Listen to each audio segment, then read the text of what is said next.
দেখেন, আমরা বিশ্বাস করি যে আওয়ামী লীগ ছাড়া ফেসিবাদ বিরোধী সকল দল বাংলাদেশে রাজনীতি করার অধিকার রাখে।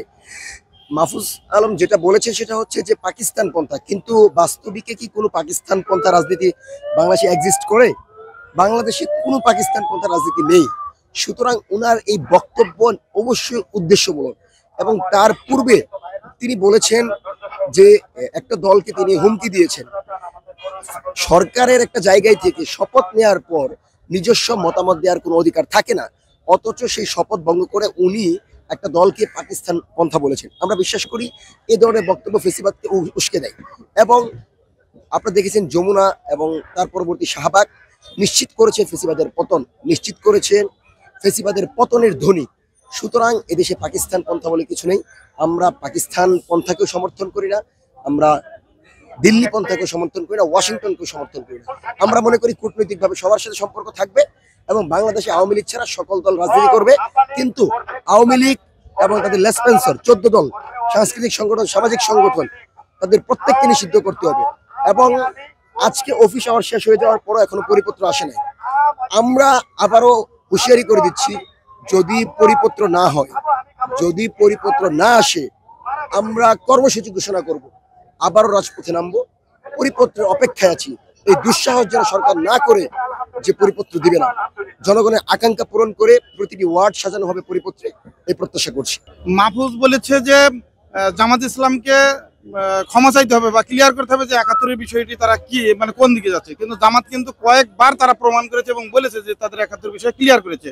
কিন্তু আসলে জামাতের কাছ থেকে উনি কি চায়, কিভাবে চায়, সেটা উনি ক্লিয়ার করলে।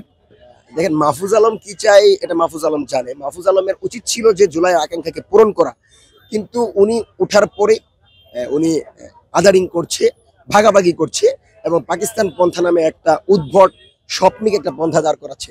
আর জামাতের যে বিষয়টা, গোলাম আজম সাহেব যখন কারামুক্ত হয় তখন তিনি সরাসরি বলেছিল যে আমাদের দলীয় যে সিদ্ধান্ত ছিল, আমরা কোনো যুদ্ধ করি নাই, এটা যদি অপরাধ হয়ে থাকে আমরা সেজন্য ক্ষমা চাচ্ছি বা চেয়েছি। সুতরাং জামাতকে এভাবে আদারিং করে জামাতের বর্তমান যে ভূমিকা, স্বৈরাচার পতনের যে ভূমিকা, ওটাকে প্রশ্নবিদ্ধ না করাটাই আমরা মনে করি সমীচীন। এবং মাহফুজ আলমের এরকম বামপন্থী বক্তব্যকে আমরা সমর্থন করি না। আমরা মনে করি মাহফুজ আলম আমাদের ভাই, আমাদের উপদেষ্টা, আমাদের বাংলাদেশকে রিপ্রেজেন্ট করবে। আমরা ওনার কাছ থেকে জুলাইয়ের আকাঙ্ক্ষাকেই দেখতে চাই। আচ্ছা, আমি বলতে চাচ্ছি সবেমাত্র আওয়ামী লীগের কার্যক্রম নিষিদ্ধ করা হয়েছে, কিন্তু আওয়ামী লীগ দল কিন্তু নিষিদ্ধ হয়নি। আওয়ামী লীগের দল নিষিদ্ধ করা হবে বলে কি আপনি বিশ্বাস করেন? আমরা আওয়ামী লীগ দল স্থায়ীভাবে নিষিদ্ধ চাই এবং স্থায়ীভাবে নিষিদ্ধ করতে হবে। সেজন্য তো আমরা আমরা রাজপথে থাকবো এবং রাজপথে থেকে স্থায়ীভাবে নিষিদ্ধ করার জন্য আমাদের আহত ভাইরা গতকালকেও এখানে ছিল।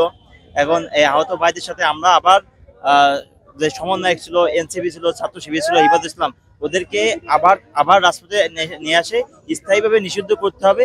সেই দাবি নিয়ে আমাদের থাকতে হবে যাতে স্থায়ীভাবে নিষিদ্ধ হয়। আপনি যে ছাত্র শিবিরের কথা বললেন, এই জন্য একটু ওদিকে যাচ্ছি। আমাদের উপদেষ্টা মাহফুজ উনি ছাত্র শিবির এবং জামাতের নিয়ে একটা কটূক্তিমূলক স্ট্যাটাস দিয়েছেন, এটাকে আপনি কোন দৃষ্টিতে দেখতেছেন? এখন মনে করেন অনেক ভালো ভালো প্রতিষ্ঠান আছে, ঢাকা বিশ্ববিদ্যালয়, তামিলনাড়ু মাদ্রাসা, এবং আমি যে প্রতিষ্ঠান থেকে বলছি এখানে আমি সে উদাহরণ দিই, কেউ বিসিএস ক্যাডার হয় একই প্রতিষ্ঠান থেকে, ওই প্রতিষ্ঠান থেকে কেউ ডাকাতও বেরোয়, ডাকাতও আছে আমাদের ওই প্রতিষ্ঠানে, ডাকাতে একজন কুরাসে মারা গেছে এবং বিসিএস ক্যাডারও আছে। সেজন্য ছাত্র শিবিরের একটা আদর্শ সংগঠন, এই আদর্শে সে আদর্শ না গ্রহণ করে এ যদি আদর্শের দিকে যায়, এবং যেটা শুনছি উনি বাম ছাত্র সংগঠন বা বামপন্থী ছিল আর কি, এখন উনি যদি আদর্শ গ্রহণ না করে, ভালোভাবে সংগঠনের ইসলামিক বই স্টাডি না করে, তাহলে তো সে খারাপ থাকবেই। কোরআন শরীফ যেমন আপনি ভালো পথে নিতে পারবেন কোরআন আয়াত, তেমন আপনি খারাপ পথেও নিতে পারবেন, শিরক করতে পারবেন। উনি যদি শিরক করে সে তো তার পার্সোনাল ব্যাপার। আমরা তো ৩৬শে জুলাই রাজাকারকে কবর দিয়েছি, তাই তো? আমরা বাংলার মানুষ তার কোনো রাজাকার শব্দটি শুনতে চায় না, এটাই তো ঠিক। উনি কিন্তু রাজাকার বলে একটা স্ট্যাটাস দিয়েছে, আপনি পড়েছেন কিনা আমি জানি না। হ্যাঁ, উনি রাজাকার বলে এই স্ট্যাটাসে কোনো এক ভাই আমাদের বলছে যেন যে উনি সম্ভবত উসমান হাদি ভাই, উনি হাদি উসমান ভাই একটা কথা বলছে, হাসনাত আব্দুল্লাহ ভাই যখন জনপ্রিয়তার দিকে যায়, যখন ভালো পর্যায়ে যায়, উনি সে ওই দিকে যাতে না যেতে পারে, ও নিজেকে দিকে জনগণ থেকে যে আমি বস, আমি লিডার, ওইটা জানাতে চাই, তখন সে এরকম ভুলভাল এক এক সময় এক এক রকম কথা বলে। মিডিয়া থাকার জন্য সে সবসময় ওইখানে থাকার যোগ্যতা আছে না হারিয়েছে? কোনো যোগ্য না, ওর রাখছে ওই স্টারটা দেওয়ার, এটা স্টার দেওয়ার। অবশ্যই এর আগেও চাতাম তো, এখন তো অনেক দেরি করে ফেলছে। আসিফ নজরুল এবং মাহফুজকে অবশ্য পদত্যাগ আরো আগে করা উচিত ছিল, এখন অনেক দেরি হয়ে গেছে। এখন আজও যত দিন যাবে তত আমাদের বিপদ হবে, ওর জন্য আমাদের বিপদ হবে, এটা আমাদের দ্রুত করতে হবে। ৩৬শে জুলাইয়ের পরে আমরা রাজাকার শব্দটি শুনতে নারাজ, কিন্তু আমাদের রাষ্ট্রীয় ক্ষমতা থেকে উপদেষ্টা মাহফুজ আলম আবারও জামাত শিবিরকে রাজাকার আখ্যায়িত করে একটি স্ট্যাটাস দিয়েছে। এটাকে আপনি কোন দৃষ্টিতে দেখতেছেন? উপদেষ্টা মাহফুজ সে যে কাজটা করছে এটা সত্যি লজ্জাজনক একটা কাজ, যদিও পরবর্তীতে সে ডিলিট করে দিয়েছে তার পোস্ট। তবে এভাবে একটা রাজনৈতিক দলকে সরাসরি আক্রমণ করা ঠিক হয়নি, কারণ হচ্ছে বর্তমান যে স্বাধীন বাংলাদেশ, এখানে প্রত্যেক দলের মতো জামাতেরও বা হচ্ছে শিবিরেরও একটা অংশ রয়েছে, বা হচ্ছে তারা অনেক একটা বড় অবদান আছে। সেই জায়গা থেকে একটা দলকে বা হচ্ছে কয়েকটা দলকে টার্গেট করে এভাবে বলা উচিত হয়নি, যেহেতু সে উপদেষ্টা প্যানেলের একজন, তার কাছ থেকে এটা কেউ আশা করেনি। উনি চেয়েছে জামাত শিবির ক্ষমা চাক। জামাতের আমির কয়েকবার তো বলেছে, মিডিয়াতে আমরা দেখেছি যে আমরা ৭১-এর পক্ষে, সবকিছু তারা স্বীকার করেছে। তাহলে আচ্ছা কিভাবে ক্ষমা চেতে হবে আমাকে বলেন তো দেখি, কিভাবে বলতে হবে যে এইভাবে বললে মানুষ ওরা মেনে নেবে? জামাতের আমির শফিক রহমান উনি যেটা বলেছে যে তারা ক্ষমা চেয়েছে বা হচ্ছে কিভাবে চাইলে হবে, বিষয়টা হলো একটা যখন একটা জাতি ভুল করে সেটা ঠিক আছে, অতীতে একটা ভুল হতেই পারে, বাদ বাকি সবসময় যে এক স্থিরে মানে এক জায়গায় থাকবে বিষয়টা এমন না, পরিবর্তন হতেই পারে। বর্তমান বাংলাদেশে কয়েকটা রাজনৈতিক দল আছে, তাদের অনেক পরিবর্তন হচ্ছে, ইভেন হচ্ছে গত যারা রয়েছে তাদের মাঝেও আমরা দেখেছি তাদের কিছু আচরণগত সমস্যা রয়েছে। তো সেই জায়গা থেকে আমাদের শুভকামনা রাখা উচিত তাদের প্রতি, যেহেতু এখন পর্যন্ত তারা সরকারে আসেনি, তো তাদের ব্যবহার বা হচ্ছে রাষ্ট্রের জন্য জনগণের জন্য কেমন হবে সে বিষয়ে আমরা কিছু বলতে পারি না। যদি তারা ক্ষমতায় আসে বা কখনো আসতো তাহলে বলা যেত বা জাজ করা যেত।